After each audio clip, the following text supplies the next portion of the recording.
시부모님과 시형제들은 부담스럽지만 사랑하는 사람과 하고 함께 살아가는 것은 가슴 설레는 것이다.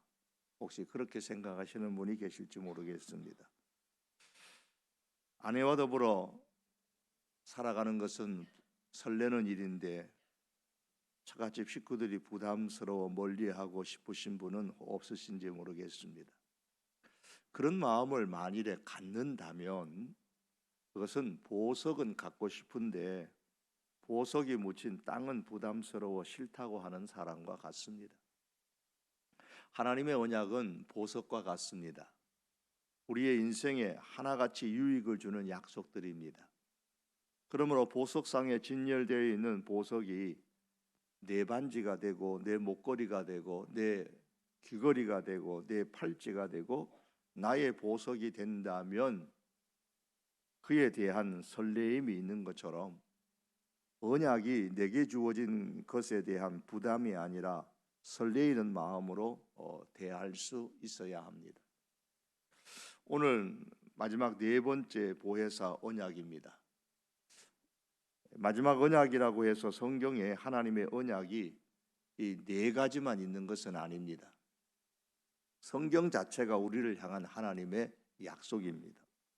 이 약속들은 가만히 있으면 그냥 이루어지는 것이 아니기 때문에 이 약속들의 가치를 참으로 우리가 안다면 이 약속들이 내 반지, 내 목걸이, 내 팔찌가 될 수 있도록 행하는 나의 수고를 우리는 기꺼이 감수할 수 있어야 합니다.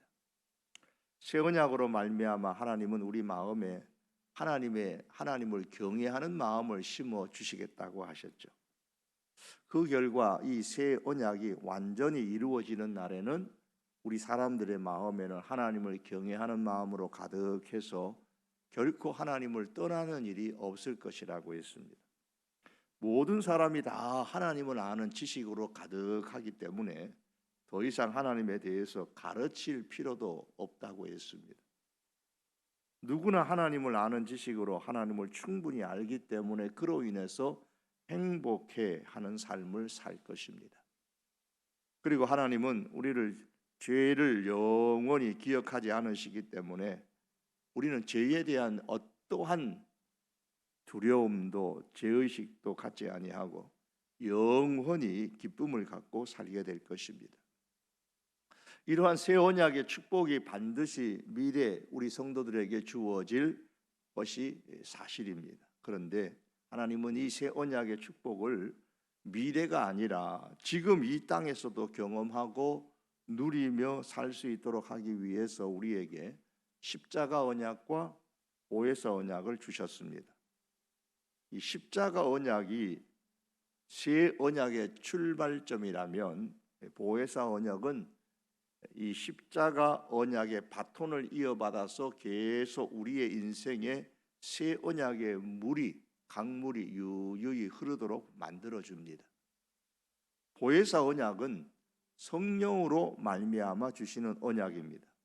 그런데 이 보혜사 언약은 성령님께서 우리에게 주신 언약이 아니고 예수님께서 이 땅에서의 삶을 끝마치실 때 자기를 대신하여 성령을 보내주시겠다고 하시면서 예수님이 이 세상에 육신의 몸을 갖고 더 이상 계시지 않는 동안에, 즉 예수님께서 재림하시는 그때까지 우리가 이 땅에서 새 언약의 축복을 끌어당겨, 하늘의 새 언약의 축복을 이 땅에 끌어당겨서 받을 수 있도록 성령님이 우리를 위해서 뭔가를 해 주시겠다 하시는 약속입니다.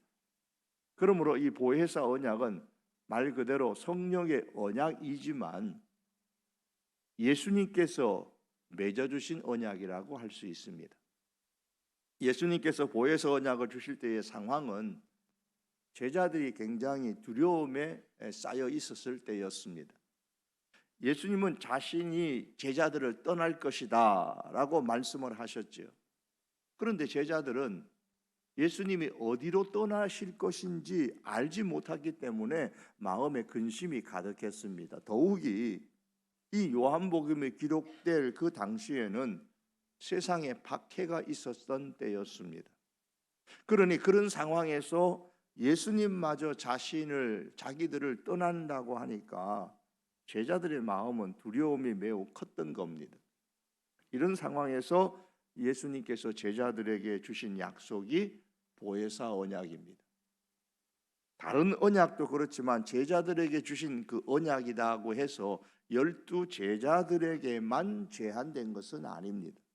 보혜사 언약은 이 제자들로 인해서 세워진 이후의 교회와 그 교회의 일원으로 있는 우리 모든 성도들을 향한 약속입니다. 왜냐하면 예수님은 제자들을 위해서 기도하실 때에 제자들만을 위한 기도가 아니고 제자들로 말미암아 장차 앞으로 예수님을 믿게 될 사람들을 위해서도 기도하셨기 때문입니다.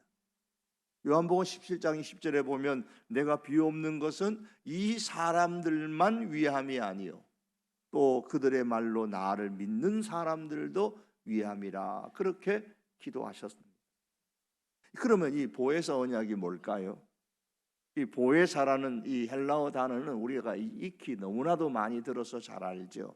파라클레토스, 의미도 잘 아실 겁니다. 옆에 계신 분이다, 돕는 분이다, 위로하시는 분이다, 상담자다 뭐 등등의 뜻을 가지고 있는데 결국은 성령님을 의미하죠. 하늘에서 완성될 그 새 언약의 성취를 지금 이 땅에 끌어내려 경험할 수 있도록 하는 데 있어서 보혜사 성령은 우리에게 어떤 역할을 할 것인가, 이것이 보혜사 언약의 내용입니다. 오늘 본문 말씀인 16절과 17절을 말씀을 근거로 해서 살펴보려고 합니다. 이 보혜사 언약의 내용은 오늘 이 본문의 말씀 위에도 다른 곳에서 많이 나옵니다. 하지만 오늘 새벽에 한정된 시간 속에서 이 말씀을 중심으로 생각하려고 합니다. 이 말씀에 보시면 보혜사 언약의 내용이 나오는데 이 속에는 보혜사 성령이 우리들에게 어떤 역할을 하는지에 대해서 말씀을 합니다. 그 첫째가 보혜사 성령님은 우리 성도 개개인 안에 거하시고 우리 성도들과 동행하십니다. 16절에 보시면 영원토록 너희와 함께 있게 한다 그랬습니다. 그리고 17절의 끝에 보시면 너희와 함께 거하시며 또 너희 속에 계시겠음이라고 했습니다. 성도인 우리 안에 거하셔서, 즉 내주하시는 거죠. 우리 안에 거하셔서 우리와 동행하신다라는 말씀입니다. 이것을 18절에서는 고아와 같이 버려두지 않겠다라는 말로 표현을 하셨습니다. 내가 너희를 고아와 같이 버려두지 아니하겠다. 그런데 이 16절에 보시면 이 보혜사 성령님을 다른 보혜사다 그렇게 표현을 합니다. 다른 보혜사다. 왜 성령님을 다른 보혜사라고 했을까요? 여기에 제가 종이 한 장을 두겠습니다. 우리 주보 종이입니다. 이 다른이라는 단어를 우리가 유념을 해야 되는데요. 이 종이하고 이 강단의 종이,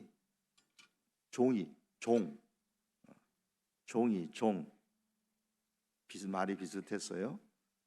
이건 다른 겁니다. 그죠? 질적으로 다른 거예요. 질적으로 달라요. 이거하고는 질적으로 달라요. 그런데 여기 있는 이 종이하고 여기 있는 찬송가의 이 종이하고는 다른 종이에요. 하지만 같은 종이입니다. 그렇죠? 같은 종이라고 해도 같은 것이다 우리는 말하지 않고 다르다고 말합니다. 왜 그렇죠? 하나는 이 종이가 주보용으로 사용되고 있는 종이고 이 다른 하나는 이 찬송가의 용도로 사용되고 있는 종이이기 때문입니다. 그래서 다른 거다 말합니다. 16절에서 다른 보혜사라고 할 때에 다르다라는 말은 후자의 의미로 사용되는 거예요. 질은 같아요. 사용되는 용도가 다른 겁니다. 예수님도 보혜사이시고 성령님도 보혜사이십니다. 같은 보혜사이십니다. 하지만 역할이 다릅니다. 보혜사 예수님은 새 언약을 성취하시려고 사람을 구원하시기 위해 십자가에 죽으심으로 십자가 언약을 성실하게 이행하셨습니다. 그리고 다른 보혜사인 성령님은 예수님께서 십자가에 피 흘려 죄 사함을 주신 사람들에게 인을 찍어서, 도장을 찍어서 이 사람 하나님의 사람이다 라고 완전히 보증하시는 겁니다. 그러면 사단이 결코 빼앗아 갈 수 없습니다. 그러므로 이 세상에 사는 동안 이 보혜사 성령님이 그와 같이 성도들을 내버리지 않으시고 우리 성도들 안에 내주하시고 우리 성도들과 함께 동행하시기 때문에 사단은 결코 우리 성도들을 빼앗아서 자기 자녀 삼을 수가 없습니다. 그러므로 여러분, 예수님 당시의 제자들이나 사람들을 부러워하지 마십시오. 저도 한때 예수님 당대에 태어나서 거기에 태어났었더라면 얼마나 좋았을까 하는 생각을 해본 적도 있었습니다. 그러나 이 보혜사 언약을 깨닫게 되면 전혀 부러워할 일이 아니다라는 것을 알게 됩니다. 우리에게는 다른 보혜사이신 성령님이 계십니다. 예루살렘 그 땅에 그 시대에는 보혜사 예수님이 계셨지만 오늘 우리에게는 질적으로는 똑같은 그러나 다른 보혜사이신 성령님이 계십니다. 다른 보혜사이신 성령님이 우리 안에 내주하시고 우리와 동행합니다.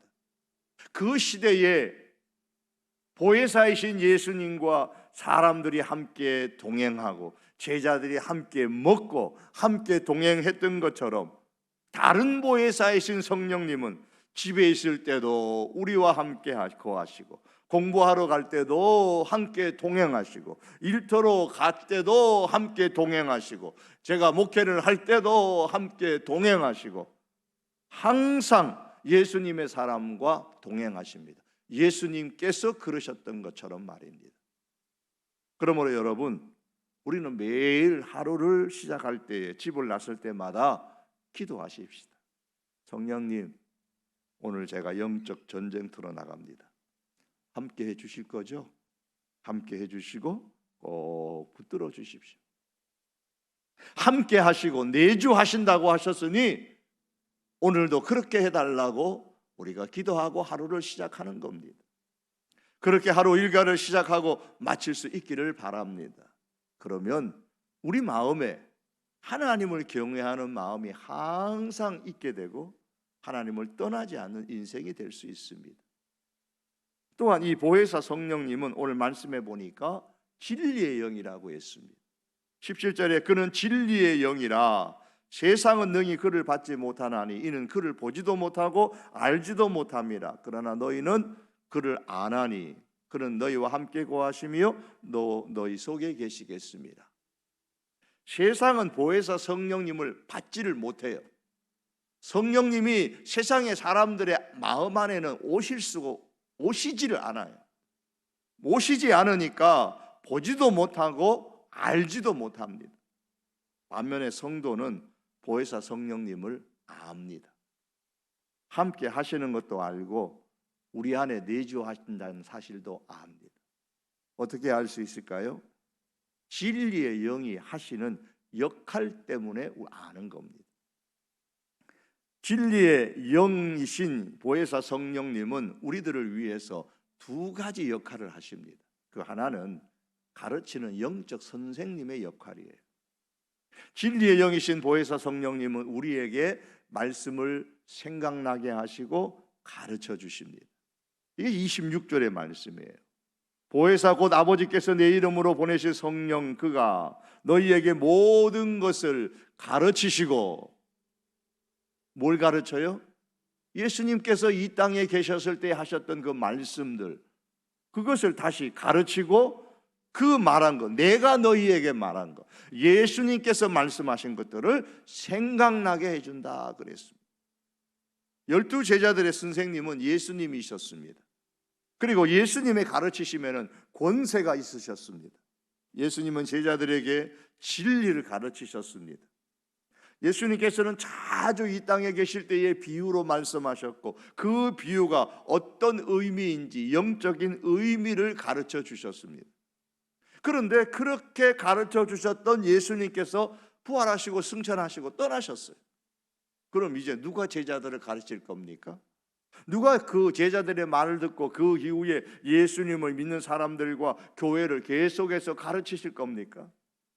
그 역할을 예수님, 보혜사 예수님 대신에 다른 보혜사인 성령님께서 하시는 겁니다. 예수님께서 제자들에게 가르치셨듯이 보혜사 성령님은 제자들이 세운 교회와 성도들을 향하여 가르치십니다. 뭘 가르치실까요? 예수님께서 제자들에게 가르치신 것을 생각나게 할 수 있도록 가르치십니다. 즉 말씀을 깨닫게 하시는 것이, 가르쳐서 깨닫게 하시는 것이 보혜사 성령님의 역할인 거예요. 예컨대 예수님께서는 이 땅에 계실 때에 헤롯 성전을 헐라 그러면 사흘 만에 내가 다시 짓겠다고 하셨습니다. 예수님께서 다시 짓겠다고 말씀하신 성전은 바로 자신의 육체를 가리켜 하신 말씀이라고 했지요. 하지만 제자들은 그 당시에 예수님의 그 말씀의 의미를 이해하지를 못했어요. 이해하지 못하고 그냥 통과 그냥 넘어갔어요. 그런데 후일에 예수님 죽으시고 부활하셨을 때에 예수님의 육체가 그때 말씀하셨던 그 육체가 성전인 것을, 왜 성전인 것을 이해하고 깨닫고 믿게 되어졌습니다. 이것은 성령님께서 제자들에게 가르쳐 준 거예요. 그래서 저와 같은 사람도 말씀을 준비하기 전에는 항상 간절히 먼저 기도를 하죠. 성령님, 성령의 조명하심, 즉 빛을 비추어 주셔서 조명을 밝게 해주셔서 진리의 말씀을 깨닫게 해주십시오. 늘 말씀을 준비할 때는 먼저 기도를 합니다. 우리가 하나님의 말씀을 읽을 때, 신앙생활할 때마다 하나님 말씀을 깨닫게 해주십시오. 하나님, 이 천지 만물에 하나님의 흔적이 있다고 했는데 성령님께서 역사하셔서 깨닫게 해주시고 알게 해주십시오. 우리가 그렇게 기도해야 되는 겁니다. 그리고 이 보혜사 성령님은 또 한 가지 진리의 영으로서 우리를 위해서 하시는 일이 있는데, 그것은 세상이 진리가 아니라는 그 사실을 우리에게 가르쳐 줍니다. 세상은 진리가 아니다. 이것을 요한복음 16장 8절에 보시면 세상을 책망하신다라는 말씀으로 설명을 하고 있습니다. 그가 와서 죄에 대하여 의에 대하여 심판에 대하여 세상을 책망하시리라. 세상에서 일어나고 있는 많은 일들이 있잖아요. 그걸 보면서 그게 뭐가 잘못이야? 라고 생각을 한다면 성도인 우리는 세상이 하는 일을 답습하게 됩니다. 잘못된 줄 모르니까 따라하는 거예요. 그러면서도 따라하면서도 전혀 신앙 양심의 꺼리낌을 갖지 않습니다. 그게 왜 잘못된 건데? 그래요. 하지만 보혜사 성령님이 우리 안에 내주하시면서 우리 신앙 양심에게 말씀하십니다. 세상에서 일어나고 있는 저런 일, 저런 문화, 그리고 또 저런 것은 잘못된 거다, 하나님이 기뻐하지 않으시는 거다, 죄된 것이다, 이것을 지적하고 깨닫게 하십니다. 이게 세상을 책망하신다라는 말씀이에요. 왜 그렇게 세상의 죄된 모습을 우리의 신앙 양심에 자꾸 드러나게 하실까요? 깨닫게 하실까요? 그 길로 가지 않도록 하기 위한 겁니다. 세상을 닮지 않고 진리 가운데로 걸어가도록 그렇게 인도하시는 거예요. 세상을 책망하심으로 그거 잘못된 거니까 가지마, 그거 가까이 가면 안 돼, 그거 불이야, 만지면 뜨거워, 이거 위험해, 칼이야, 손배. 우리는 어릴 때에 부모님으로부터 그 말을 수도 없이 들었습니다. 거기 난간에 가지마, 그거 위험해, 잘못하면 떨어져. 우리는 수도 없이 들어왔습니다. 그래서 우리는 그 말을 듣고 가까이 하지 아니하고 가위를, 칼을 함부로 만지지 않고 난간에 함부로 가지 않습니다. 꼭 그 가운데 그런 말 하시면 더 하고 싶은 애들도 있긴 있지만, 오늘 성경이 요한복음 16장 13절에 보면 진리의 성령이 오시면 그가 너희를 모든 진리 가운데로 인도하신다 그랬어요. 어떤 방법으로 인도하시느냐? 첫 번째, 가르쳐 주시고 생각나게 하심으로써 진리 가운데로 인도하시기도 하지만, 세상을 책망함으로, 세상을 책망한다고 해서 성령님께서 세상을 향하여서 너 그거 잘못된 거다 그렇게 말하는 게 아니고, 우리 신앙의 양심에 그 세상의 그 일은 잘못된 거다 가르치시는 거예요. 그래서 우리를 진리 가운데로 가도록 인도하시는 겁니다. 그러므로 진리의 영이신 성령님은 늘 우리 신앙 양심을 깨어있게 만드십니다. 만일 세상에 죄된 일을 봐도 그냥 무덤덤하다면 지금 내 신앙 양심이 무뎌져 있는 거예요. 이것은 성령이 내게 역사하지 않는 것이기 때문에 이걸 빨리 깨닫고 성령 충만을 사모하고 구해야 됩니다. 잘못된 것을 봐도 그냥 무덤덤하면 나도 한번 해도 괜찮겠다라는 마음이 들면 성령이 내 안에서 활발하게 역사하지 않는 것이니까 이 성령 충만을 구하셔야 돼요. 그러므로 여러분, 성령의 사람이 되게 해달라고 기도하십시오. 그래서 예수님의 말씀을 더 많이 깨달아 알므로 인해서, 말씀을 깨달아 알면 자연히 하나님에 대한 지식이 점점 많아지게 되고, 하나님에 관한 지식이 많아지게 되면 그만큼 하나님의 세계를 깊이 경험할 수 있게 되는 겁니다. 그렇게 될 수 있기를 바랍니다. 그리고 진리의 성령이 우리에게 깨닫게 해주심으로 말미암아 신앙 깨끗해진 그 신앙 양심으로 세상의 죄를 보면 저절로 구토가 나서 아이고 더러워, 그냥 눈이 그냥 저절로 돌리는 것처럼 그냥 저절로 구토가 나서 세상을 닮지 않게 되고 진리를 닮아 사는 그 보혜사 언약의 수혜자가 되는 그런 인생이 될 수 있기를 바랍니다.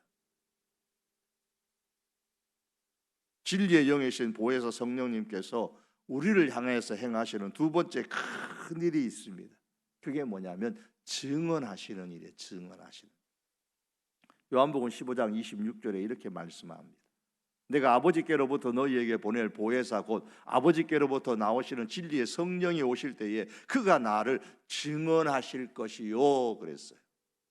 진리의 성령께서 오셔서 예수님을 증언하신다고 했습니다. 이 말씀을 하실 때 예수님은 아직 세상에 계셨고, 따라서 성령께서는 아직 오시지 않으셨기 때문에 미래형으로 표현하고 있지만, 지금 우리의 시점에서 보면 진리의 성령님께서는 이미 오셨고 예수님을 증언하십니다. 왜 예수님이 하나님의 아들이시고 구원자라고 증언하는 것이 필요할까요?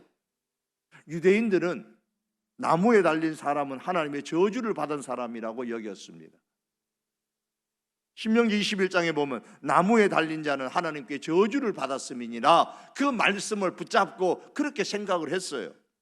그리고 로마 사람들은 그 당시에 십자가형에 처형된 사람은 죄인 중에서도 중죄인이라고 생각을 했습니다.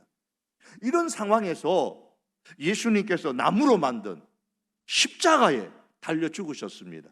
당연히 유대인들과 로마인들은 어떻게 생각하겠어요? 예수라는 사람은 나무에 달려 죽었으니 아하, 유대인들은 하나님의 저주를 받은 사람이다 생각을 했을 것이고, 로마 사람들은 예수님은 십자가에 달려 죽었으니 죄인 중에서도 중죄인이구나 그렇게 생각할 수밖에 없어요.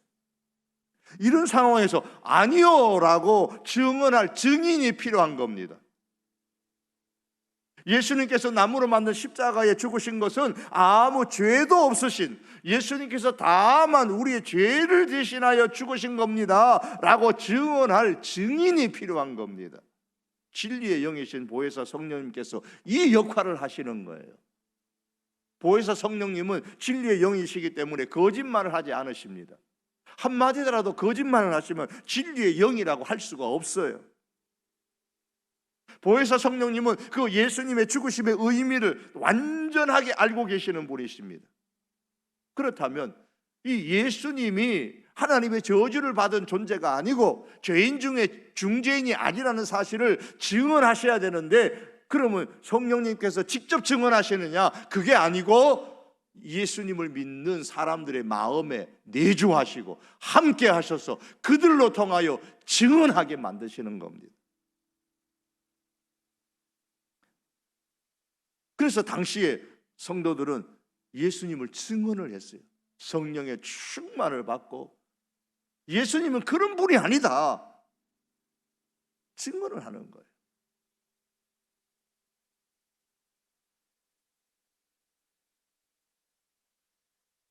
당시에 성도들은 예수님을 이렇게 증언했습니다. 사도들도 교회들도 이렇게 증언했습니다. 사도행전 2장 32절에 보니까 이 예수를 하나님이 살리신지라 우리가 이 일의 증인이로다. 하나님의 예수님을 살리셨다. 그 말씀은 그러니 예수님은 나무에 달려 죽으셨지만 하나님의 저주를 받은 사람이 아니다 그 말이에요. 그 말을 유대인들에게 하는 겁니다. 너희들 생각한 것처럼 예수님은 하나님의 저주를 받은 그런 분이 아니다라는 겁니다. 이와 같은 의미로 사도행전 13장에 보면 또 이렇게 말씀합니다. 죽일 죄를 하나도 찾지 못하였으나 빌라도에게 죽여달라 하였으니 성경에 그를 가르쳐 기록한 말씀을 다 응하게 한 것이라. 후에 나무에서 내려다가 무덤에 두었으나 하나님이 죽은 자 가운데서 그를 살리신지라. 죽일 죄를 하나도 찾지 못했다. 예수님은 중죄인이 아니라고 증언을 하는 겁니다. 로마 사람들을 향하여 예수님 중죄인 아니다라는 거예요. 비록 십자가에 돌아가셨지만 중죄인이 아니라는 겁니다. 그럼 왜 나무 십자가에 돌아가셨는데 달려 죽었느냐? 그것은 성경 말씀을 응하기 위해서 그렇게 하신 거라는 겁니다. 하나님이 죽은 자 가운데서 예수님을 살리신지라. 앞서 말씀과 똑같습니다. 예수님은 하나님의 저주를 받은 분이 아니라고 증언한 거예요. 이렇게 사도들과 교회와 성도들은 예수님을 증언했습니다. 어떻게 그렇게 할 수 있었어요? 그 마음에 예수님을 증언하는 성령이 임하셨기 때문에 가능했던 겁니다. 여러분, 지금은 교회 시대요, 성령의 시대입니다. 육신으로 오셨던 예수님은 부활승천하여 떠나가셨고 다시 오실 때까지 성령의 시대입니다. 진리의 영이신 보혜사 성령님께서 진리의 영으로 우리를 가르치시고 생각나게 하시고, 그래서 예수님을 아는 지식으로 가득하게 하시고 또 예수님을 증언하게 하시는 겁니다. 말씀을 맺기를 원합니다. 예수님은 자신이 이 세상에 육신의 몸으로 계시지 않는 동안에 예수님의 승천 이후 재림하시기까지 이 교회 시대에 어떻게 교회를 이끌어 가시고 어떻게 성도들을 이끌어 가실지 다 계획해 놓으신 거예요. 그 계획이 뭐예요? 보혜사 성령님을 보내주시는 것. 그래서 보혜사 언약을 맺으신 거예요. 이 땅에서 예수님 안 계실 때에 예수님의 역할을 하게 하시겠다, 그렇게 약속하셨습니다. 그게 보혜사 언약입니다. 그러므로 성령님을 무시하는 삶은 곧 예수님을 무시하는 삶이에요. 성령님이 없는 인생은 예수님을 떠나 예수님 없이 사는 인생입니다. 예수님이 안 계실 때에 똑같은 다른 보혜사로서의 역할을 하시는 게 성령님이시니 성령님을 무시하면 예수님을 무시하는 거예요. 성령님이 없는 인생은 예수님을 떠나 예수님 없는 인생을 사는 겁니다. 그렇다면 우리는 욕심에 따라 살지 말고 우리 마음에 계시고 내주하시고 우리와 함께 하시고 동행하시는 그 보혜사 성령님에 따라서 살아가는 우리들이 될 수 있어야 합니다. 그러므로 여러분, 말씀드린 것처럼 매일매일 하루를 시작할 때마다 집을 나갈 때마다 성령님 오늘도 함께 해주십시오, 내주해 주십시오, 내주하시는 주님이 오늘도 동행해 주십시오, 동행하시니 나를 붙들어 주시고 오늘 하루도 승리하게 해주십시오. 그렇게 매일 우리 기도하며 하루를 시작하고 진행하는 겁니다. 보혜사 성령님은 진리의 영이라고 했습니다. 가르치시는 분입니다. 영적 선생님이십니다. 성령님이 우리 안에 내주하셔서 깨닫게 하시고 가르쳐 줄 때마다 우리에게는 하나님에 대한 지식이 많아지게 되고, 하나님에 대한 지식이 많아진다는 것은 그만큼 영적인 세계, 하나님의 세계를 더 깊이 우리가 깨닫고 경험할 수 있는 겁니다. 이런 은혜가 있기를 바랍니다. 동시에 세상이 얼마나 진리에서 멀리 떠나 있는지를 진리의 영이신 보혜사 성령님의 가르침으로 깨달아 이 세상을 담지 않고 진리를 따라 걸어가는 우리 하나님의 사람들이 될 수 있기를 주님의 이름으로 축복합니다.